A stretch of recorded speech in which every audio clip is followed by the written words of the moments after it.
teenagers. Yeah. I want to know what your favorite Buffy episode is. My favorite episode is Ben Candy, yes.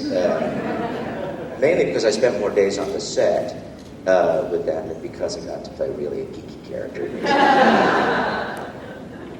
Sometimes you drive like a spaz.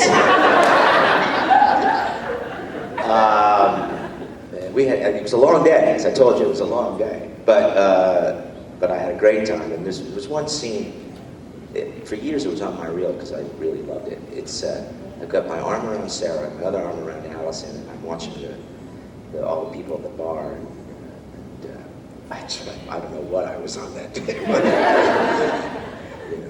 foxy lady, it's here. So it was my favorite. Although, right after that, ironically, many good episodes, but the next one that immediately comes to mind is Restless, where they called me up.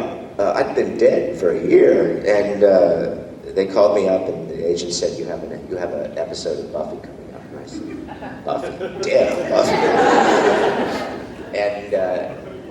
And then Josh sent me the script, and I'm embarrassed to say, obviously the scene that I did in Restless is a pastiche to Apocalypse Now.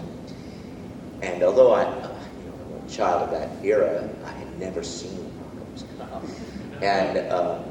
And Joss, in his notes, and usually they don't write this in a script, but it said in the script, it said, Armin, go get Apocalypse. He didn't know I had seen it. Watch Apocalypse Now. And I did, and I watched it, and I think I did a pretty good impression of Marlon Brando. Yeah, it's incredible. It's not only one of my favorite Snyder moments, it's one of my favorite moments as an actor. I really think I found something with that, and we shot that relatively quickly. I think they were really happy with what I did, and Nick was particularly helpful to me that day. He knew I was in some zone that I don't usually get into TV, and he was very quiet, helpful, appreciative. It couldn't have been nicer. It was always nice, but that day was particularly nice. Yeah, any other? Yeah. So, favorite Star Trek episodes? When people ask me that, my answer always is Far Beyond the Stars, and it's not because I'm out of makeup. It's just, I think, perfect science fiction. What you all know, although probably you don't admit to yourselves, is that the true heroes of science fiction are not the actors. The true heroes are the writers. The writers are the people who come up with these ideas. People are constantly asking us, did you have any input into doing such and such and such? Now, on some shows you can do that, but in the shows I worked on, you didn't. And so all the things that people are particularly fond of my characters are doing, granted, I did them and I chose to do them a certain way, but the fact that I do them at all is because the writers write it. It's their imaginations. So what I loved about Far Beyond the Stars is that it's a celebration of writers, and that we sort of pull the curtain back and we show the people who got their hands up our butts and moving our mouths in a certain way. So that's my favorite. Yeah. This is kind of stupid, but we all know Principal Snyder has one, like an Egyptian stuck in his head. What song is stuck in your head right now, or in general? I think it's just the alarm clock going off.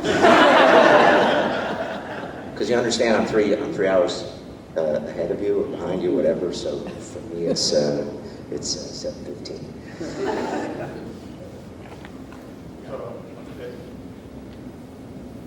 So, admittedly, although I'm a big Joss fan and try to see everything he does, I'm not familiar with you having done anything else in the universe besides Buffy.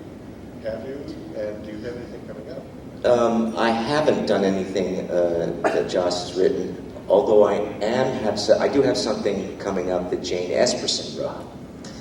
And so Jane, as you know, was in my opinion, the second most important writer on Buffy. And she is one of the creators of Warehouse 13. And if you tune in next, I believe it's Tuesday, you'll see me. So I haven't worked for Joss, but I have worked for Jane. Any other questions? And you know, I tell this to the Star Trek fans. For those of you who've never seen me before or don't know me from the Star Trek universe, I'm very good at taking very honest questions. I'm very good at not giving you any BS, but telling you exactly the facts as I know them. So there's no question you can embarrass me with. Yeah. What Quark was such a unique and memorable character. What did you base some of the characteristics Of Quark. on? Yeah, where did you get some of that? Because he was so unique. Quark is my. I was doing I think the third or fourth episode of Star Trek, and I was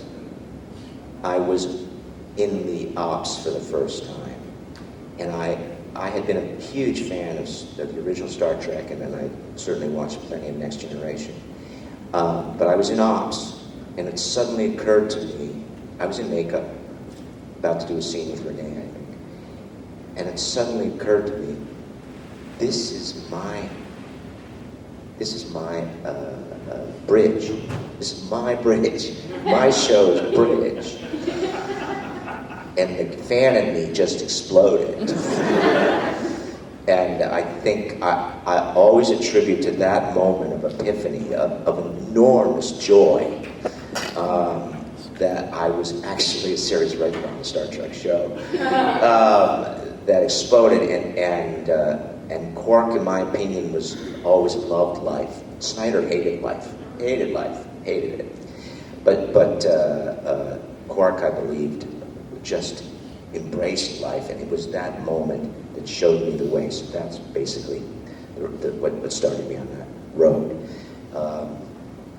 But the original Ferengi, unfortunately, which I did on TNG, that was inspired by Richard III. And if any of you do watch if you ever watch Next Generation, if you see that episode where the Ferengi first appeared, you'll see me playing Letek, and it's really Richard III. One right here. Great. You talked about diva moments a little earlier. Who in your either Buffy or Star Trek had the biggest diva moments that you can remember? I said I would tell you the truth. Okay. I don't know if they're the biggest. I will tell you the truth. Okay. Nobody has a recording device or turn this off for a second. I was wondering. Oh, excuse me. And one I will put on camera. The worst diva moments I ever had, without a doubt. Two shows. They're neither Buffy nor Star Trek. I hated the ladies on Bewitched. Charmed. And there's a reason why they were cast as witches.